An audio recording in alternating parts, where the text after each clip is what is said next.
महामेळाव्यामध्ये दुसरीकडे तुम्ही या ठिकाणी कर्नाटकच्या मंत्र्यांना येऊ देणार नाही असा इशारा देतात. काय नेमकं यामध्ये मागणी आहे तुमच्या? दरवर्षी हिवाळी अधिवेशन हे बेळगावमध्ये होतं. त्या बेळगावच्या हिवाळी अधिवेशनाला गेल्या अनेक वर्षाची परंपरा आहे की मराठी माणसं एकत्र येतात आणि महामेळावा करतात.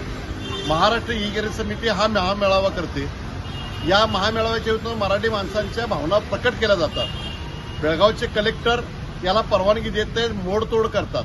म्हणून आम्ही कोल्हापूरच्या कलेक्टरला आज निवेदन दिलंय की महामेळाव्याला परवानगी द्यावी आणि महाराष्ट्रातून शिवसेना उद्धव बाळासाहेब ठाकरे आणि अन्य पक्षाचे लोक जे बेळगावला जातात त्या लोकांना कर्नाटकच्या सरकारनं बंदी घालू नये. या पद्धतीने जर कर्नाटकच्या सरकारनं जर निर्णय घेतला नाही आणि जर महामेळाव्यावर जर मोडायचा जर काय कार्यक्रम जर केला तर अधिवेशन काळामध्ये कर्नाटकच्या कोणत्याही मंत्र्यांना आम्ही महाराष्ट्रामध्ये फिरू देणार नाही.